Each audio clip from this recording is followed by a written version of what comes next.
헬스클럽에서 트레이너로 근무하고 있는 20대 심유철 씨. 7, 8. 그는 레슨이 없는 시간이면 스마트폰으로 웹툰을 즐겨본다. 예전에 최고의 오락거리가 만화책이나 만화방이었다면 이제는 인터넷으로 보는 만화, 웹툰이 대세다. 스마트폰과 태블릿 PC에 대중화는 웹툰의 인기를 상승시키면서 침체돼 있던 만화 시장에 새로운 활기를 불어넣고 있다. 과거에 봤던 것 중에서는 지금 영화로 나와서 좀 많이 지금 히트를 치고 있는데 은밀하게 위대하게도 정말 재밌게 많이 봤던 기억이 나네요. 재미가 없으면은 좀 돈 주고 보는 게 좀 아까울 수도 있겠지만 제가 즐겨보는 웹툰이 정말 재밌는 거라면 그거는 유료라도 괜찮을 것 같습니다. 그럼에도 불구하고 아직까지 웹툰은 무료라는 인식이 강하다. 학생들의 생각은 어떨까? 1,000원, 2,000원 정도 내고 하는 뭐 음악 다운로드 같은 것도 그때마다 소액 결제하려면 굉장히 절차가 복잡하고 그런데 음악처럼 계속 듣는 것도 아니고 일주일에 몇 번 보고 많은 웹툰을 그렇게 매주 돈까지 지불해 가면서 볼 용의가 있는 사람은 많이 없을 것 같습니다. 유료가 돼도 이게 작품성하고 길이라든지 그런 게 다 보장이 돼 있으면은 그리고 너무 부담스럽지 않은 가격이면은 볼 수 있을 것 같아요. 각시탈, 타짜, 식객 등의 히트작으로 30여 년 동안 사랑을 받아온 허영만 화백. 5년 만에 식객2로 다시 돌아온 그는 카카오 페이지의 유료 연재를 결정했다. 새로운 맛과 인생 이야기, 식객2 독점 연재. 그렇게 결정한 데에는 만화는 공짜라는 사회적 인식과 싸우기 위해서다.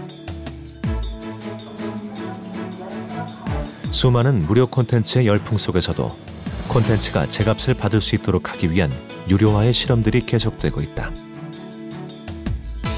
무료에 익숙한 소비자들의 지갑을 열 수 있는 미래 콘텐츠의 조건은 과연 무엇일까?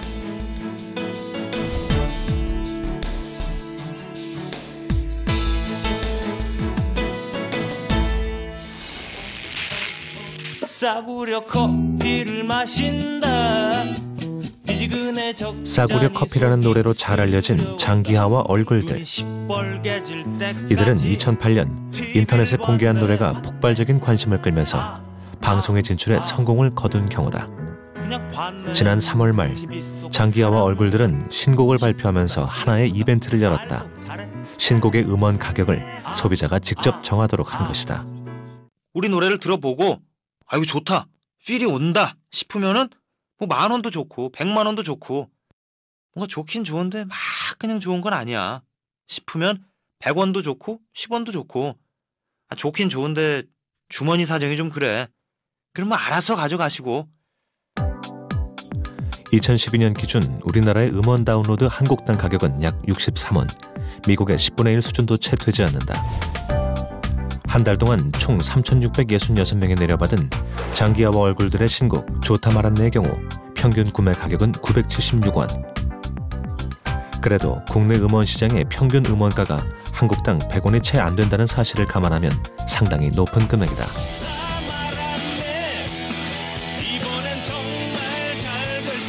이번 프로젝트에서 음원을 5만 원 이상 지불하고 구매한 사람은 8명. 하지만 돈을 한 푼도 내지 않고 내려받은 사람이 전체의 41%를 차지한 것으로 드러났다. 2013년 1월 국내 모든 온라인 음원 사이트는 개정된 디지털 음원 사용료 징수 규정에 따라 음원 가격이 인상됐다.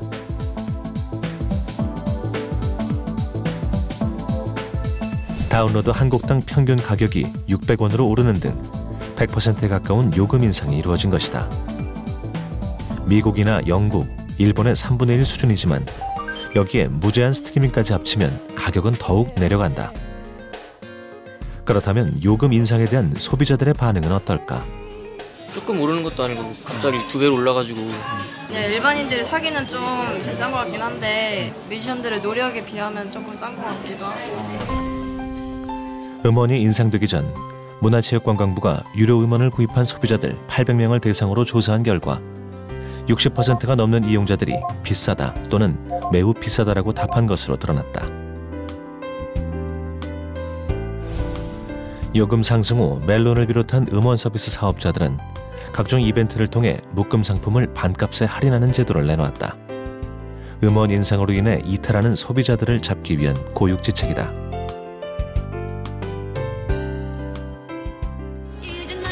이렇듯 아직도 디지털 콘텐츠는 무료라는 인식이 굳어져 있다.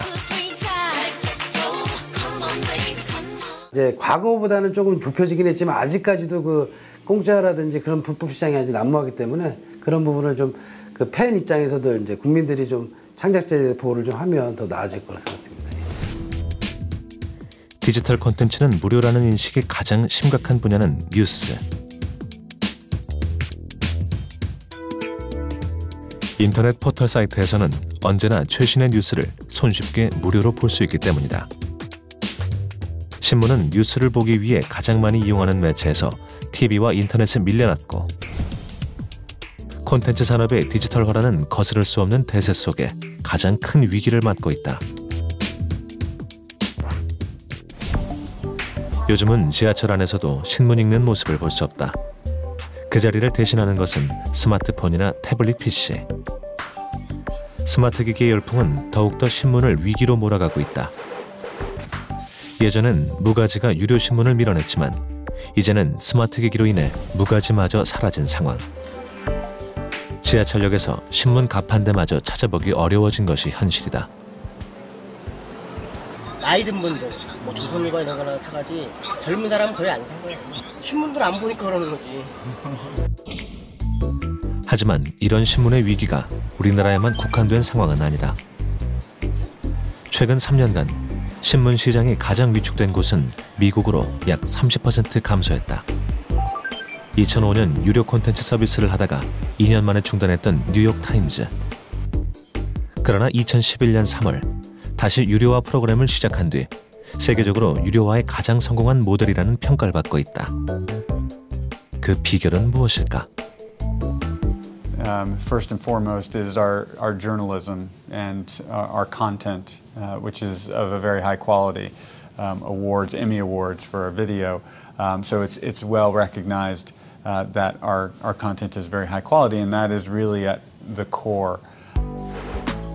뉴욕타임즈가 고품질의 온라인 기사를 위해 얼마나 노력하는지를 보여주는 사례.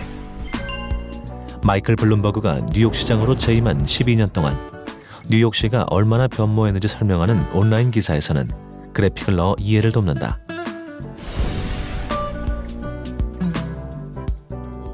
이번에는 지금까지 5만 회 이상의 경주에 출전해온 어느 기수의 이야기를 다룬 온라인 기사. Then the door burst open and Russell Bays could. 승마 경기장의 동영상과 함께 성우의 설명을 적절히 곁들였다. 온라인 기사에서는 이렇게 종이신문과는 차별화된 더 나은 읽기 환경을 독자들에게 제공하는 것이다. So over 1.7 million, about 1.7 million subscribers who have a digital relationship with us. And then in addition, we've got 1.1 million home delivery subscribers who are subscribers to the print product, and several 100,000 people who buy a single copy of the New York Times at the newsstand. Beyond that. 생활과 지역 정보 등 유료 콘텐츠를 다양화하면서 2014년이면 유료 콘텐츠 구독자 수가 종이신문 구독자를 넘어설 것으로 예상된다. 뉴욕타임즈의 첫 번째 성공 요인은 유연한 종량제. 한 달에 10개까지는 무료로 볼 수 있지만 그 이후부터는 유료화한 것이 핵심이다. 두 번째는 종이와 디지털 신문을 결합한 묶음 서비스. 이로 인해 온라인은 물론 종이신문 구독자도 함께 증가했다. Because people were interested in both the home delivery product and all digital access. So both from a retention perspective and an acquisition perspective, we saw some nice growth in print, and that's continued through today. So that was an unexpected, kind of counterintuitive result. We weren't expecting that. 이런 노력으로 뉴욕타임즈는 미국 감사기구가 발표한 자료에서 2013년 3월 31일 기준으로 월스트리트 저널에 이어 미국 신문 2위에 올랐다.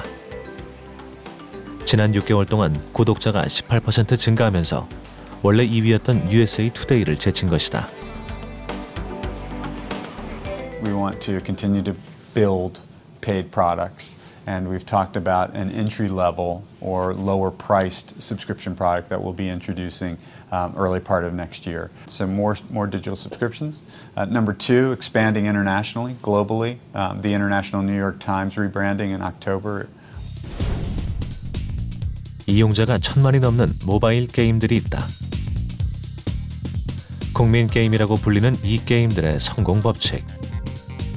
그것은 바로 공짜라는 것이다. 스마트폰만 있으면 누구나 무료로 이용할 수 있지만 완전한 공짜는 아니다. 점수를 올리려면 아이템을 구입해야 한다. 이 게임의 구입 캐릭터인 새끼용은 공격력을 강화시켜주고 귀여워서 이용자들의 구입 욕구를 자극하는데 아이템 판매 매출이 무려 하루 10억 원에 이른다. 2012년 7월 출시된 애니팡은 설치 이용자 2,500만, 최고 1일 사용자 1,300만 명을 기록하며 최고 매출 순위에서 오랫동안 상위권을 유지하고 있다. 이 게임도 역시 아이템인 하트를 구입해야 한다. 그렇다면 아이템 구입에 대한 이용자들의 거부감은 없을까? 스트레스 풀 때 가끔 게임을 하거든요. 제가 좋아하는 게임에 있어서는 뭐 구입하는 거에 대해서는 긍정적입니다. 큰 돈 들이는 건 아니니까요. 적당한 구입은 게임의 재미를 위해서도 좋은 것 같습니다. 게임에서 부가 서비스를 유료화하는 방식 이전에는 정액제 모델이 주류를 이루었다. 지난 2001년 퀴즈라는 게임에서 아이템 판매로 부분 유료화를 도입해 프리미엄 모델의 시초를 이룬 곳이 우리나라 게임 업체 넥슨이다. 그 이후 카트라이더, 메이플 스토리 등 간단히 즐길 수 있는 캐주얼 게임을 중심으로 넥슨은 부분 유료화 모델을 정착시켰다. 정액제가 가지고 있는 그런 게임을 플레이하는 데 있어서 많은 분들이 즐기지 못하는 그런 과금 장벽이라든지 이런 것들을 해소해서 일단 가능한 많은 유저분들이 좀 그 과금에 대한 걱정 없이 게임을 즐기실 수 있게 하는 쪽으로 좀 모델을 잡은 것으로 알고 있습니다. 부분 유료화의 장점은 기본적인 게임 이용이 무료로 누구나 이용할 수 있다는 것. 이러한 프리미엄 모델로 넥슨의 메이플 스토리는 2011년 62만 명의 동시 접속자 기록을 세우며 세계적인 게임 업체로서 입지를 굳혔다. 이러한 부분 유료화, 즉 프리미엄 방식이 디지털 콘텐츠 수익 모델의 대세가 되고 있다. 안드로이드 앱 장터인 구글 플레이에서 국내 매출 부문 상위 30개에 오른 앱 중 28개가 프리미엄 모델로 수익을 올린 것으로 드러났다. 그 이유는 무엇일까? 소비자들이 구입할 때 어떤 것들이 좋은 자기의 원하는 앱인지 잘 모릅니다. 이런 것들을 미리 체험할 수가 있고요. 그 어떤 공급자 입장에서도 자신의 그런 앱을 굉장히 효과적으로 마케팅할 수 있는 수단이기 때문에 서로 간의 이해관계가 잘 맞아들어가는 그런 것 때문에 이 프리미엄 모델이 효과적으로 활용되고 있다고 생각합니다. 또한 2012년 6월 전 세계 애플 앱스토어에서도 상위 100위에 오른 앱을 분석한 결과 68%가 프리미엄 모델을 사용한 것으로 밝혀졌다. 2013년 4월 10주년을 맞은 애플의 아이튠스 스토어에서는 세계에서 가장 많은 음원이 팔린다. 이 같은 애플 아이튠스의 성공 원인은 바로 월 이용료 방식이 아닌 곡당 다운로드라는 기존 서비스의 약점을 잘 파고든 컨셉 때문이었다. 가장 중요한 요인은 그 애플의 생태계, 애플 디바이스를 중심으로 해서 그리고 OS라든지 여러 가지 플랫폼을 중심으로 해서 다양한 사업자들을, 서드파티들을 모아서 어떤 하나의 생태계를 잘 구성했기 때문에 성공을 했다라고 보여주는 거고요. 아이튠스 스토어가 대중화될 수 있었던 1등 공신은 애플의 혁신적인 디지털 기기들. 아이팟이 엄청난 인기를 끌면서 아이튠스 스토어의 음원 판매가 급상승했고 스마트 세상을 연 아이폰과 함께 미국 TV 콘텐츠의 67%, 영화의 65%가 소비되는 앱 유통 허브가 된 것이다. 하지만 이런 디지털 기기들이 콘텐츠의 유료화를 보장해주지 않는다. 소비자가 체감하는 가치는 디지털 기기가 아닌 디지털 콘텐츠이기 때문이다. 그렇다면 미래 콘텐츠의 성공 조건은 무엇일까? 영상이면 영상, 뭐 음성이면 음성, 텍스트나 뭐 여러 가지 3D 그래픽 이런 것들을 하나만 제공하는 것이 아니라 여러 개를 동시에 제공하는, 그것도 특정 요소마다 가장 필요한 그런 콘텐츠 유형을 삽입해 넣어서 같이 동시에 여러 가지를 제공하는 이런 식의 콘텐츠들이 아무래도 융합형 콘텐츠가 아무래도 앞으로는 그 디지털 콘텐츠의 좀 미래가 되지 않을까 생각이 됩니다. 종이 잡지보다 비싼 가격에도 뉴스 영역 유료 판매 1위에 오른 와이어드. 커버 스토리인 토이스토리 기사에는 동영상을 함께 배치했고, 로드블럭스 기사는 자동차 레고 블록이 조립되는 과정을 터치에 반응하는 인터랙티브 동영상으로 보여준다. 또한 9인치 네일즈 기사에서는 녹음 단계별로 음악을 들려줌으로써 독자들의 이해를 도왔다. 이북 영역에서 유료 판매 1위를 차지한 화학원서 정보 사이트 더 엘리먼츠. 책이나 잡지가 보통 텍스트와 이미지로 구성되는 것과는 달리 음성, 동영상, 3D 그래픽 등 독자와의 교감을 중요시하는 다양한 유형의 콘텐츠를 융합한 것이 특징이다.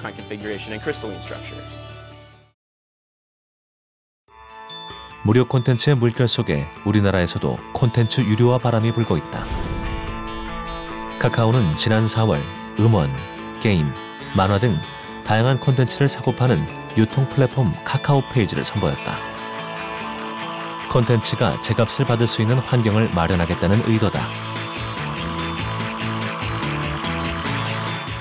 콘텐츠를 유료 판매해서 수익을 창출하기는 단기간에는 좀 쉽지 않을 겁니다. 단품 콘텐츠 판매보다는 친구, 여러 사람들과 정기 구독하는 형태라든지 이런 형태의 것들이 오히려 더 좀 기본적인 수익 원천이 될 가능성이 큽니다. 국내 소비자들에게 익숙하지 않은 유료 소비 개념을 도입하며 콘텐츠 제작자들의 기대를 한몸에 모았던 카카오 페이지. 하지만 성적은 기대와는 달리 저조하다. 콘텐츠를 내려받는 방식이나 복잡한 결제 과정 등 미흡한 점을 보완해 또 다른 반전을 준비 중이다. 네이버는 구글 플레이와 유사한 일종의 모바일 어플리케이션 오픈마켓인 네이버 앱스토어를 운영하고 있다.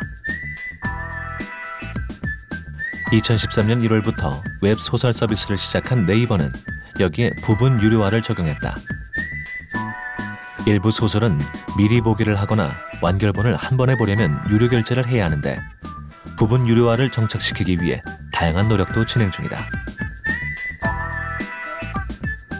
일단 가독성 향상을 위해서요, 여러 가지 사파, 이미지 등을 추가하는 작업을 저희가 병행해서 도와드리고 있고요. 그 외에도 텍스트 배치, 문단의 배치, 혹은 대사의 배치 등에 있어서 작가분들과 협의하에 계속 좋은 방향으로 개선해 나가고 있습니다.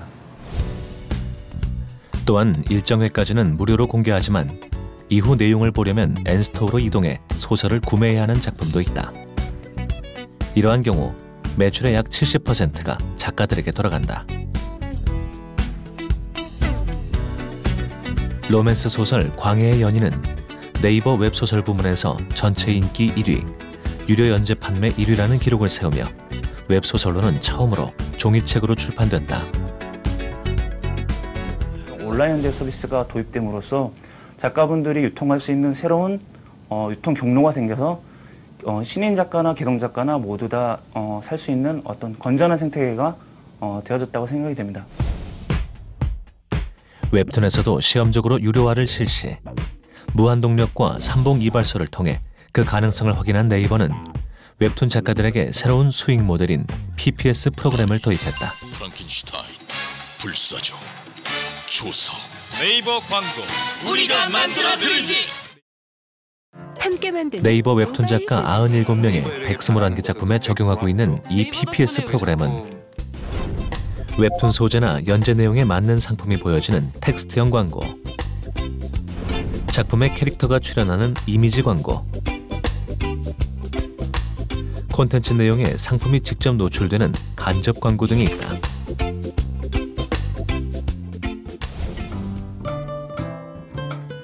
작가들은 자신의 작품과 어울리거나 마음에 드는 수익 모델을 선택함으로써 원고료 이외에 수익을 올릴 수 있게 됐는데, 황준호 작가도 그중 한 사람이다. 안정적으로 쫓기면서 만화를 그리지 않아도 되게 된 것 같아요. 왜냐면은 다음 작품 준비하면서 또 해야 될 것도 많고, 뭐 특히 어시스턴트를 쓰신다든지 작업실을 쓰시는 분들은 그 돈도 계속 나가는 건데, 그런 점에 있어서 그 작품을 쉰다는 것을 좀 두려워하시는 분들도 많이 계시고, 억지로 다음 작품을 빨리 하시는 분들도 많으셨는데, 근데 이제 그런 점에서 좀 자유로워진 것 같아요. 다음도 연재가 종료된 완결 웹툰 중 작가의 선택에 의해 유료 웹툰 마켓 서비스를 시행해 웹툰 유료화를 성공적으로 안착시켜가고 있다.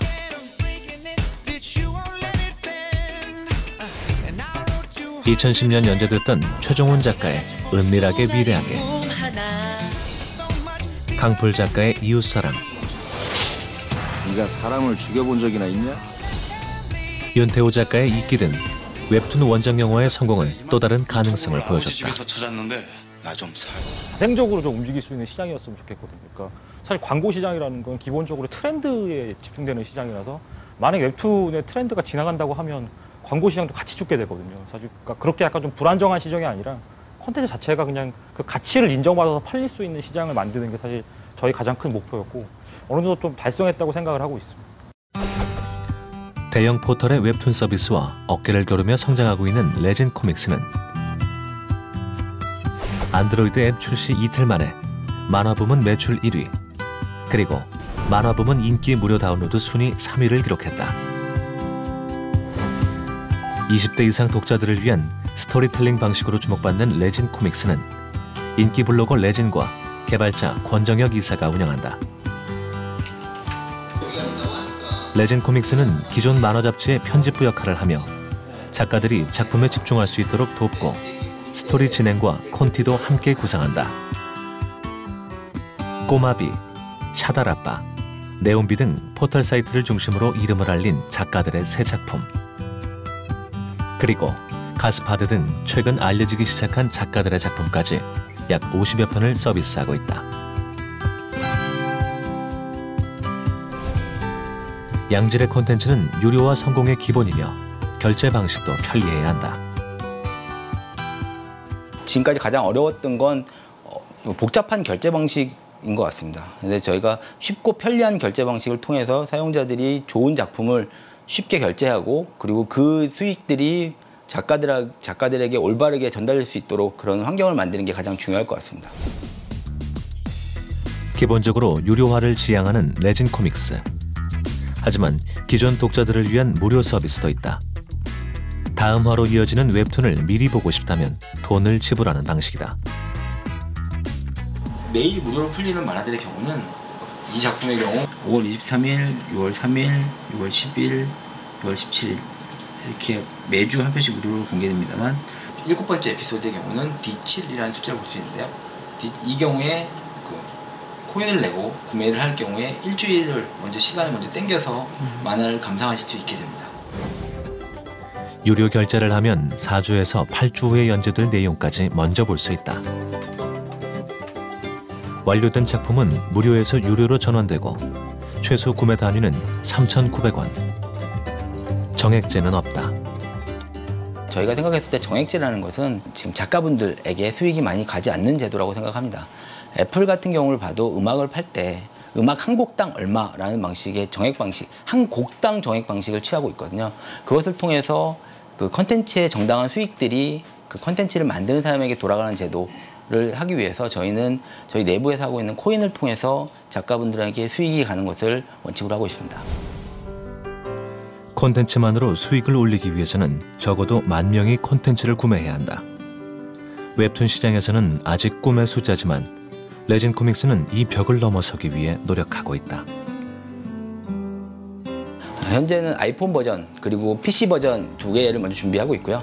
그 준비가 끝나면 현재 저희가 60개 정도의 만화를 연재 중에 있습니다. 그 만화를 더 많이 늘려서 더 많은 좋은 작가님들을 발굴하고 더 좋은 작품들을 더 많이 만들어서 그걸 가지고 해외 시장을 진출하고 싶습니다. 더욱 다양하고 풍요로워진 콘텐츠의 시대.